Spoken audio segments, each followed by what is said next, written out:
Hey guys, GHAZZY TV here with another Path of Exile 2 video, and I'm going to talk about the Cocaine Ant Endgame build that I've been running lately. And a lot of people keep asking because I'm running things that are a little different from the build guide, which will be linked in the descriptions down below. And I wanted to make this video to talk about just that, what it is that I am running and why I have 8 ants, for example, and 478 spirits, and why my ants only cost 47 spirits at the moment, and I'm going to show you those things. So first and foremost, let's just talk about the gear. I'm running a Spectre with +4. It has spirit, of course. I'm running it with increased nearby allies have increased damage output, and the other mods after this would be attack speed and then add a flat physical damage in that order. Anyways, that's the priority order of the Spectre. For higher end game, obviously, with more money invested, that's what we're going to run for. We're also running a Primate Talisman of damage in here. On my shield, instead of a Prism Guardian, you want to go when you have higher level currency or in-game pushing for min-maxing. You want to go for a +2 level of minion skills Desecrated modifier, which is just pure RNG. You just have to YOLO it, reroll until you hit. With a high energy shield focus, I only have a 330. You could get over 400 if you push it. I don't have that. I have a 35% reservation efficiency roll Bones of Ullr, and in here we are using a Mana Boost Gaze, which gives me movement speed per 15 spirit, which is one of the main reasons I prefer the Infernalist over the Lich, for example. But Lich is also very good because Lich can go CI, by the way.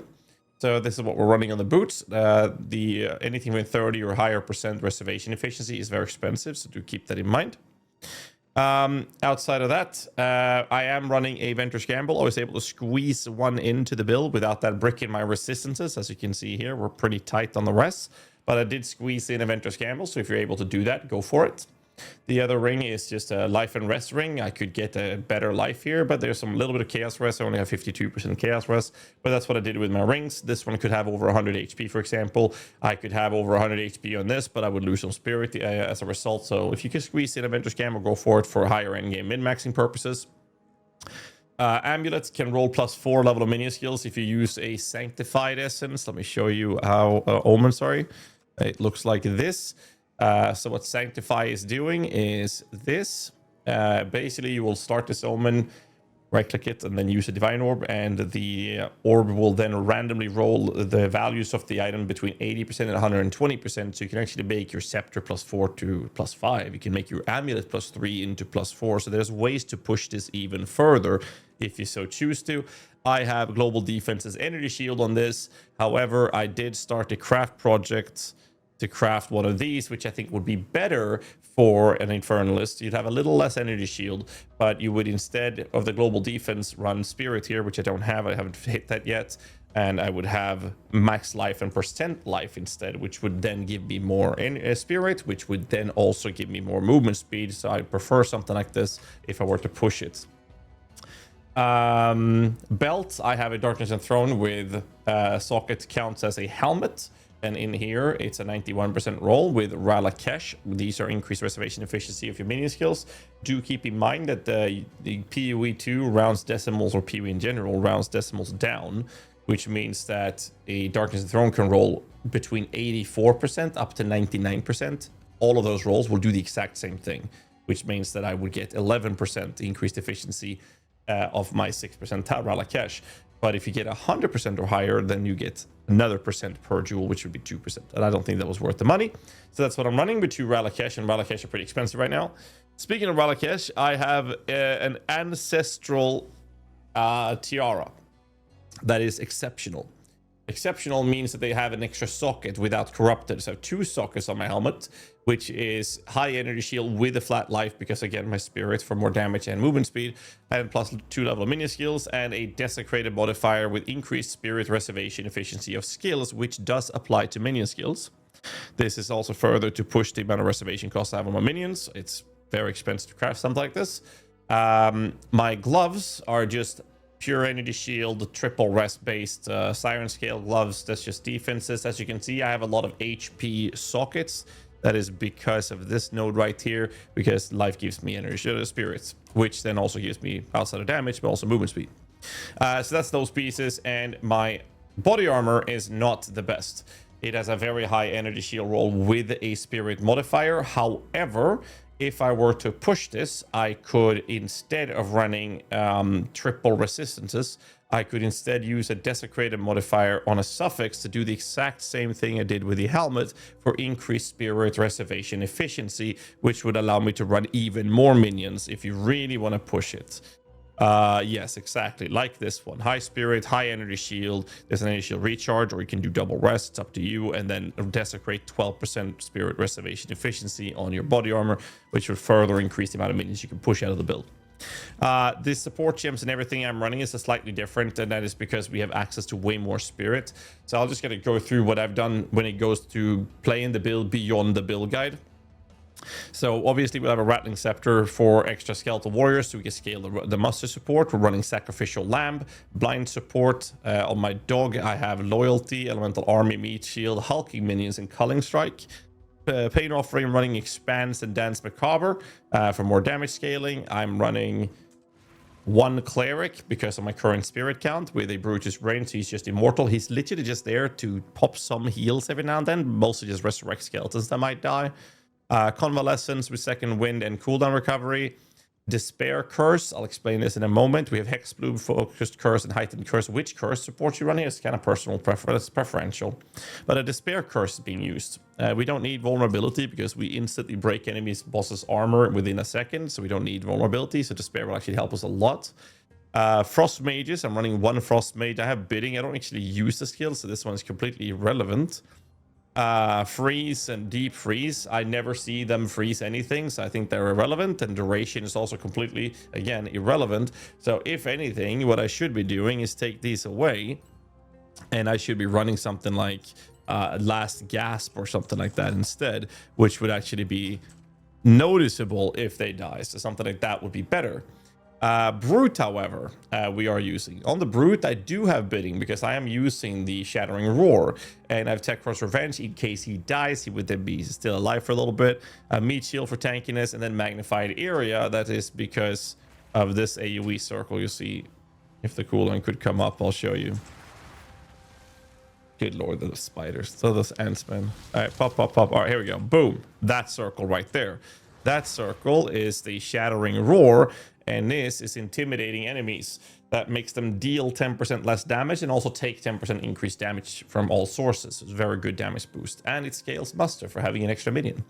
Storm mages, simple setup. We've done this in basically every build. We have a shock support, Stormfire, overcharge, and muster. This is just for them to do a little bit more damage, but mostly we're just there to have one of these to shock the bosses for more damage output. We'll take Mark is self-explanatory. We have prolonged duration, Mark for death for even more armor break. Uruk's smelting. I don't know if this works. I just chucked it in because it costs like nothing. I actually don't know if this works on it. And then I have mobility, so I can cast it whilst moving, and it's kind of chill to do that. So that's we'll take Mark. And then we have the Frozen Mandibles, which I'm currently running 8, and that's covering all my spirits. In here, we run Muster, Rapid Attacks, Diala's Desire, which will lower the spirit cost of them and give them quality. It's a massive and insane support gem. We have Ulnatol's Embrace, which makes it so that the minions will now break 20% of their physical damage. Chaos damage will be breaking the enemy's armor, and then we have 20% of their physical damage is added as extra chaos damage. This is also combined with Entropic Incarnation to do another 10% of their fist damage as extra chaos, and together with the Right-Handed Darkness, we apply Wither. And for those of you who don't know what Wither is, it's stacking up to 10 times 50% increase debuff that makes the enemy take increased chaos damage. So that's what we're doing, and because Ulnatol's Embrace is allowing us to break armor, we don't need Splintering Force. So on the skill tree, I take this away because of Ulnatol's Embrace. And we also have a few other changes because the last support is either Impact Shockwave, which is the most generic and simple way to do this. I like testing out the Infernal Legion, and if for this to work, I have Infernal Legion rank 3. This will make your Spectres die. And you can offset the speed at which they're dying by having a cleric, which we do, so that will try to keep them alive, which it's not going to manage. It's going to die anyways. And what then happens is, if we give them a lot of fire resistance, they will still die, but much slower. And because I have one cleric, that's going to heal a few minions here and there. What happens is that my specters die, but very spaced out. So I don't end up in a position where they all die at the same time. So what I do here is on the rest, I have 86% fire rest, and we achieve this by taking this node, which gives them 20% fire res, but also 3% max res. And I also have to invest into a jewel that gives minions increased elemental resistances. And by doing that, I'm able to get to 86% fire res, which is the cap I'm able to reach right now. And that, to me, felt better. They will still die, but since the cleric is healing a few here and there, the time at which they die gets spaced out to the point where when I'm playing the maps, I don't see all of them dying. And Infernal Legion does an AoE damage, but it doesn't stack. So if enemies are in range of all of your ants, Infernal Legion, they only take damage as if they were in range of one of them. Now, if you don't want to invest this or this node here, you can just skip this support gem and run an Impact Shockwave and be done with it. And I would replace Impact Shockwave with Feeding Frenzy for single target damage output. So that's the current setup that I'm running when it comes to the higher endgame version past the build guide that we have written. That's linked in the descriptions below. I'm also level 94, and the nodes I take after the build guide is basically just grabbing some more energy shield nodes. We could take some extra damage here if you want to, or we can grab energy shield recharge nodes here, or even on this side to get faster start of energy shield recharge. And you, thanks so much for tier 1 sub, man. Appreciate that. So that is the current set that I'm running. I have first charms. I'm running an ignite immunity and bleed immunity. I like having those with my current 14,000 energy shield. And it's just very straightforward. But again, the Infernal Legion versus Impact Shockwave is preferential. But if you do decide to run Infernal Legion, you have to make sure you have proper fire rest on them. You have to get this node. You have to get a jewel that does this. And as a result, you will sacrifice, in my case, I could have had a minion damage modifier, which means that my single target damage is actually less because of this. So with my current gear, my current DPS output is 100 and... That's not correct. Excuse me. Okay, tooltip in-game is actually freaking weird sometimes. It's not always accurate. You can't really trust it. I'm supposed to have 130,000. And if I... Wait, do I have all my minions out? I do. It's supposed to be 130. And if I pop my pain offering, it should be 190. Now I have 137. Okay, that's just weird. I'm going to try reloading. This is why I never really look at tooltip DPS. People keep asking me about it, so I figured I'll show you. But this is the main reason I don't look at tooltip DPS, because it's just not accurate. You can't go by it. Let's see if that changed anything. It's so weird. I don't think it changed anything, did I? No. I literally showed this earlier and it said 130k and I had 190 with pain offering. Now I lost, I don't know, 30,000 DPS out of nowhere. I can't trust the tooltip DPS, but it's high. It's high. But again, there are plenty of ways to get this even higher if you want to. Flasks don't really matter. We don't really use much of it. And I think that kind of covers the entirety of the build. The same ascendancies as we use in the build guide, and everything is straightforward. There are some other things you can do. Like you can get a Prism of Belief jewel that gives +3 level of Spectre. Shut up. +3 levels of rate Spectre gems, which is ridiculously strong, but it also costs you over 100 divines to buy. You can use Grand Spectrum jewels that gives you more spirit. Based on Grand Spectrums, which are insanely cool. But if you do that, you lose the efficiency of jewels like this that gives you increased energy shield, damage, minion damage attack speed. So instead of scaling yourself and your damage output, you instead just say, hey, I want more minions. But more spirit also means more movement speed. So a lot of people do opt for that, but that is also quite expensive. A couple of divs each. You do 3 of them. That means 3 dual sockets. And in my case, with my build, I only have 3 dual sockets. So if I did that, I could not run the Infernal Legion setup. I would have to do Impact Shockwave. But that's kind of like my comments when it comes to the higher endgame version of the build that I'm running. I've been having a lot of fun with it. I've been doing some other builds with it, testing a bunch of Spectres. I'm going to keep this character around just to do some Spectre testing in case we get some more Spectres available to us. And we'll see what the next project will be.